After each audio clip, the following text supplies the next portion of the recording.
Okay guys, so welcome to part 2 of speed, displacement, velocity.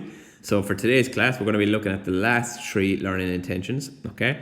We're going to learn how to draw velocity time graphs, speed time graphs. We're going to do the acceleration of an object. And then I'm going to give you the last bit. Now the last bit with the experiment, you won't have to do it for today's class, but I'll explain in the live class when you have to get that project done, okay? Because there'll be a few other bits of work to do as well, alright? Alright, so we finished off the last part 1 with solving the equations on how to get velocity, okay?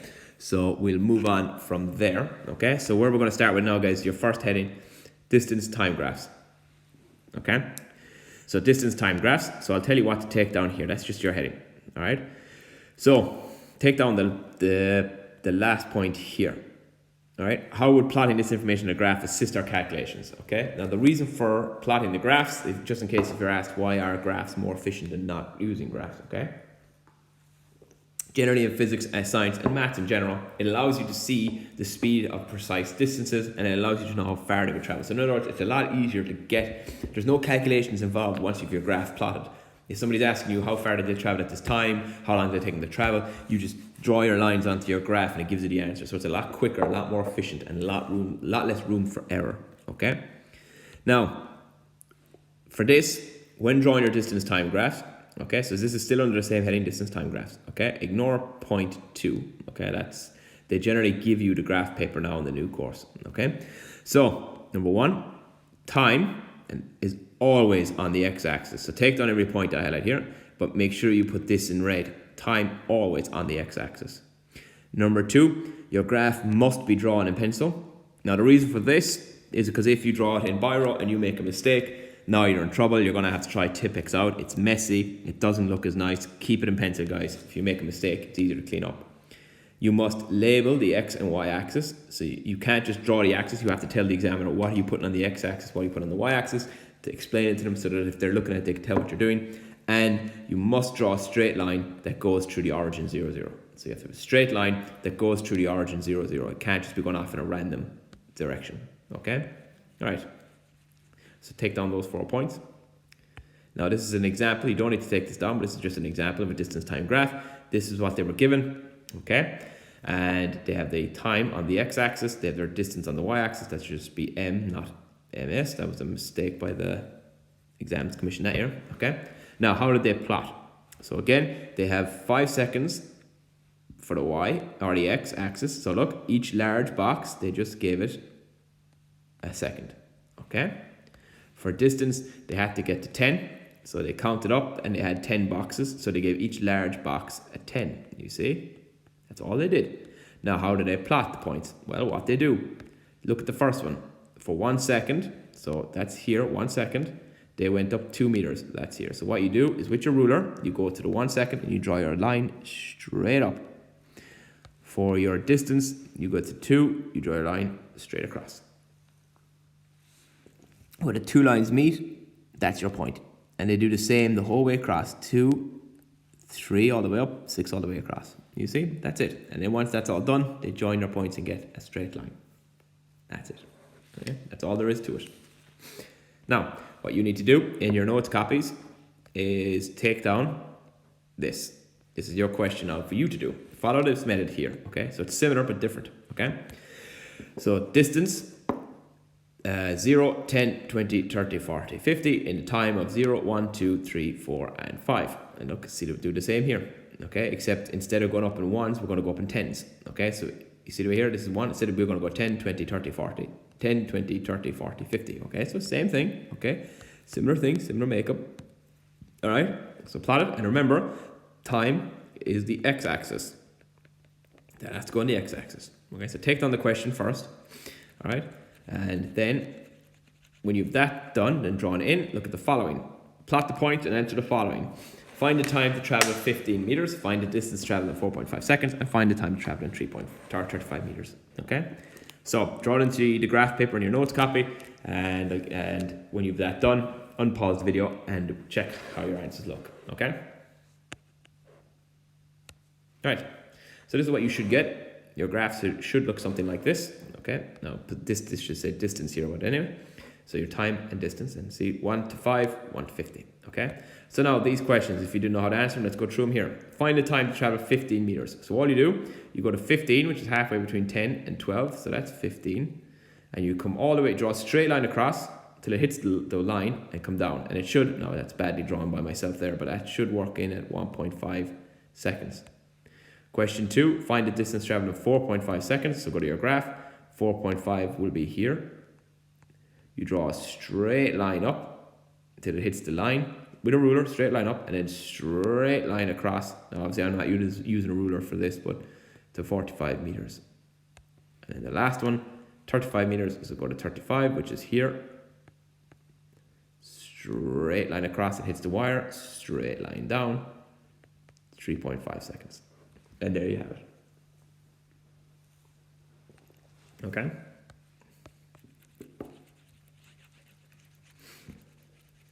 All right, that's it. That's how you do it. Okay, that's what your graph should look like. Now again, question that's often asked is, you could say, so somebody said before that it's fairly obvious from this that 15 will be halfway between the two. So can I not just say 1.5 seconds, etc.? The answer is no. The question specifically asks you to plot the points and answer the following. So if you see that, what that requires you is then to do the whole thing, to do the graph and to plot your points from the graph. So you have to plot the points from the graph. Okay? No easy steps here, guys. You can't just skip steps like that. All right? Okay. Acceleration. That's your next heading. Okay? Now there's quite a bit to cover here. This would be higher order questions. Okay, so generally for speed, distance, time, you're just going to be asking speed, velocity, time, displacement, all those.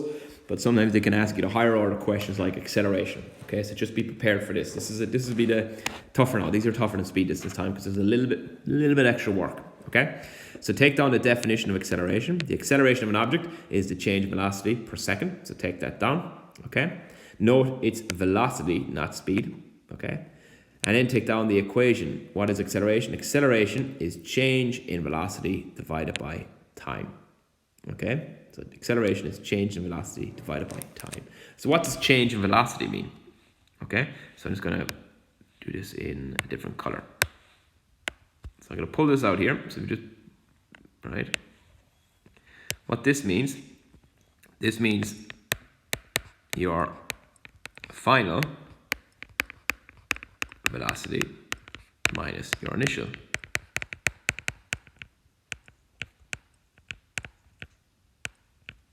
Okay, so for some reason the pen has stopped working there. So your final velocity minus your initial, there we go, velocity. Okay, so change in velocity is your final velocity minus your initial velocity. Now how you write that for yourself is just V F minus V I. That's it. Final minus initial. So final velocity minus initial velocity. That's what that is. Okay. Now I'll be going through that again later on in a few minutes. So don't worry too much about it. Okay. So right. So acceleration is change in velocity divided by time taken, and the SI unit is meters per second squared. Okay.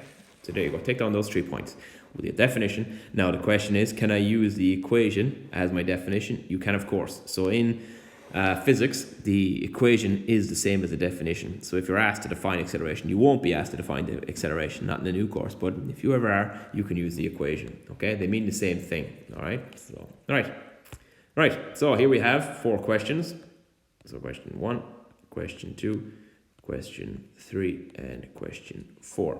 So take down the 4 questions into your notes copy and have a go using this equation, okay, and solve them. Okay, so as you can see already, there's a reason why these are higher order questions. All right.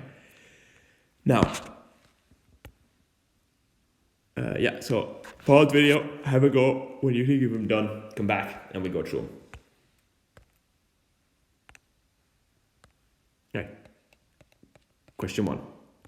So a car is traveling and first things first, acceleration equals velocity over time, which equals, right? Right, so we know that velocity, acceleration equals velocity over time, but we're going to write it another way. We're going to write it the easier way for us to remember. Okay, so acceleration equals final velocity minus initial velocity divided by time. Final velocity minus initial velocity divided by time. All right, that's our equation. So let's read it first. And as you read the question, highlight everything. All right, so we're traveling at a speed of 6 meters per second. So that is our initial velocity. Okay, that's our time, that's t. And the car is then traveling at 26 meters per second. So that is our final velocity. So what's our equation then? Our equation then is therefore A equals, what did we say that was? 26. 26 minus 6 over 10. 26 minus 6 gives us 20. 20 divided by 10 equals 2 meters per second squared. And there you have it. Okay? So 26 minus 6 gives you 20. Divide that by 10 gives you 2. 2 meters per second squared. That's the answer to the first one. Okay? That's the first one. Done. Now let's look at the second one. And again, as you look at it, write everything down. A man is running at 4 meters per second. So that is our initial velocity, you see. After 30 seconds, that's our time, you see. So go through the question, highlight everything. He is running at 10 meters per second. That is our final velocity. So again, so question 2. So rub everything out. Get rid of all this. Keep our equation at the top. Same equation. So our acceleration is going to be our initial velocity, or our final velocity of 10 minus 4 divided by 30. Okay, so 10 minus 4 gives you 6. But if we divide that by 30, what does that give us? That gives us 0.2. All right. So he's running, so his acceleration is very slow, actually, 4 meters per second. Actually, 4 meters per second is very, very fast. So he's picked up the pace there. Okay. So he's traveling at 0.2 meters per second. All right. All right. So that's 2 questions. Done. Now, a woman is cycling at 20 meters per second. So here we go. So a woman is cycling at 20 meters per second. That is initial. After 40 seconds, that's time. She's traveling at 10 meters per second. That's our final. What is her acceleration? Okay. So question 3, again, everything stays the same. We just change the values. So her final speed was 10. Her initial speed was 20 and her time was 40. So that's going to give us A equals minus, hang on a minute, over 40, they cancel. So we're left at minus 0.25 meters per second squared. So A equals minus 0.25 meters per second squared. And actually, there's only 3 questions, actually. Sorry, not 4. So, did we make a mistake? A woman is cycling at 20 meters per second. After 40 seconds, she's traveling at 10 meters per second. So we didn't. The initial velocity is 20 meters per second. That's what it is. And the final is 10. And her time is 40 seconds. So that is correct. We do have the correct values. But if we put that in, we get 10 minus 20, which gives us a negative number of minus 10. So we have a negative number. Our acceleration is negative. Does that mean we've made a mistake? No.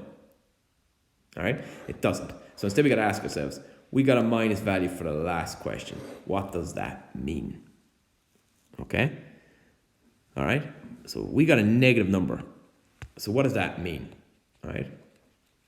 Well, that leads us into the next topic. Okay, so if you get a minus number when your acceleration values, what does that mean? It means we're slowing down or deceleration. Okay, so a negative number means deceleration. So take that down, deceleration. Okay, it means you're slowing down.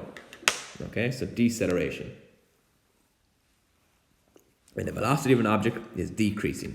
Okay, so take down, that's your next heading. That feeds in from that. Okay, so take down these 2 points. They just explain everything. Okay, so when the velocity of an object is decreasing, it is said the object is decelerating. So when the velocity is getting, when your final is less than your initial, it means you're slowing down, okay? And then when doing problems, you can tell a car is decelerating, you get a negative value. All right, so when you get a negative value, that means the car is decelerating. That's all that means. So if you get a negative number, don't worry. It doesn't mean you made a mistake. It doesn't mean you're wrong. It simply means you're slowing down. That's all. Okay? All right, so don't worry about it. Now, the next thing here, I think we're almost done now. Yeah, this is it. This is the last topic. Velocity time graphs. Okay? So if distance time graphs help us get the speed of an object, what would the velocity time graphs help us get? So take down the second point. Velocity time graphs will help you get the acceleration of the object. So the velocity time graph will get you the acceleration of the object. All right, so that's what they're for. So your distance time graphs get you the speed, velocity gets you the acceleration. Okay? Now how do you do it? Take down this point by using the slope equation, which is y2 minus y1 over x2 minus x1. Take points from the line and your answer will be your acceleration. Okay? So this would be a very hard question to get a velocity time graph. You'd probably get a distance time graph. I'm not too sure if you get a velocity time graph, but still it's good to know, okay, because it's a very higher order question. Okay, so this is a step up. Now, what I want you to do here is I want you to take this down into your notes copy, all right, because this is very important. This is to help you understand what's happening with different graphs, okay? So as you can see here, velocity is on the y, time is always on the x, okay? And what you have is, if it's a straight line like this, gradually getting up, that's your acceleration. If the line is steady, not moving, it means it's not that they're standing still, it's got steady speed, they're at a constant speed. If the line then turns to going back down to zero, then it's deceleration. But if you get a line like this, sloping up, it's increased acceleration. So draw that in. Draw it in different colors too, just so you can see for yourself the different things that are happening. Okay, so that's a very important thing, just so you can see. So if you draw your graph, you'll be able to see all the different points. So from a velocity time graph, you can tell whether something is speeding up or slowing down. Okay, so you can tell whether something is speeding up or slowing down.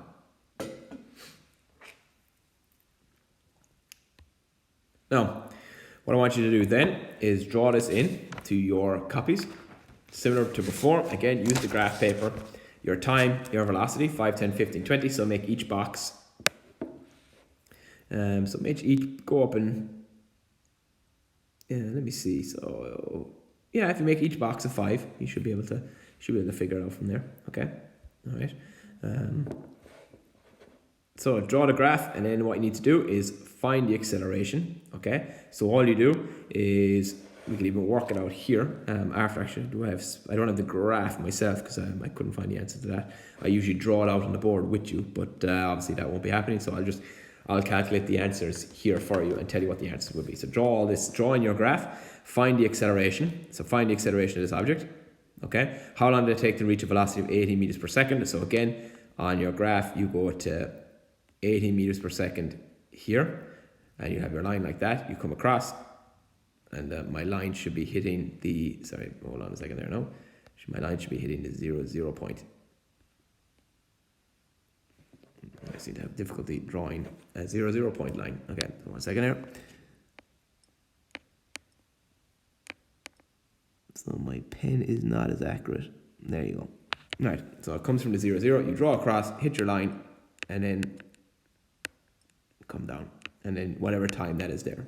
Okay, that's all you have to do there for that. So take down those 3 questions, draw in the graph. Okay, you can post your efforts up. Now, what would the answers for these be? So let me see, y2 minus y1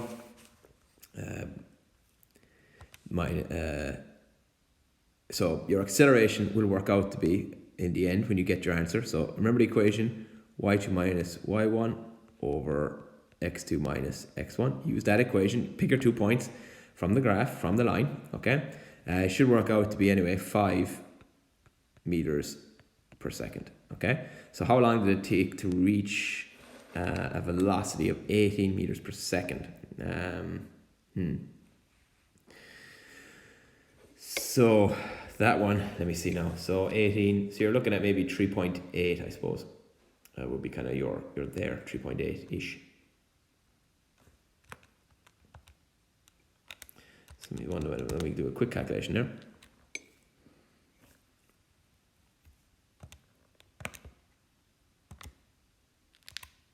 0.6. So the answer to this, you should get roughly 3.6. Okay? So what is the velocity after 4.5 seconds? That should be 23. So 4.5 seconds will be, it'd be about 22.5 to 23. Thereabouts. Okay? That's where it should be. Okay? Right. There you go. That's your graph and your answers. Now, for the class, that's kind of as far as you need to do. Take all of them down, answer all those questions. Okay. The last thing then is, after you've that done and the graph's done and your answers taken, okay, is write up these two. Just write down these 2 points. Okay. I'll give you then these to do for work then another day, but not for now. Okay. Just take them down for now. Okay. And then we'll go through them later. All right. So there's 2 research questions. So the experiments. Research and draw up an experiment that you could conduct to get the speed of an object rolling down a slope. Research and draw up an experiment that you could conduct to get the acceleration of an object rolling down a slope. Okay? So just take down those 2 points. Don't research it yet. I'll tell you, I'll pick a day in which I'll get you to go away and research them. Okay? And you're gonna have to write up a whole experiment how you do it. Okay? So don't do that now. For today, it's just write up the notes. Okay? The last thing then, guys, is for yourselves, once this video is done, if you've everything taken down, is click on that link on the PowerPoints that is supplied to you, and that'll bring you to a YouTube video to revise this kind of topic. Okay? Then after this, you're just going to recap of the learning intentions. I have 2 exam paper questions here. Okay? So a cyclist moves 20 meters along a track in 4 seconds. Calculate the speed of the cyclist. Calculate the distance the cyclist will travel in 2 seconds. Okay? So answer those there. Okay? Now the answers, I have the solutions here. Okay, but what I want you to do is show your calculations. Okay, so do your calculations and do you get these answers? If not, leave a comment below and I'll go through it. The second question, the speed of a car is 15 meters per second. What distance will the car travel in 5 seconds? What word describes what happens to the car or the speed of the car if it increases? Okay, and your answers are there. Okay, but again, I want you to calculate it out. Okay, so that's it. That is speed, distance, time, and acceleration. We've covered the learning intentions and we have gone through all the keywords. Okay, if you have any questions, please do leave them in the comment section below or put them on the Teams page and I'll get to them.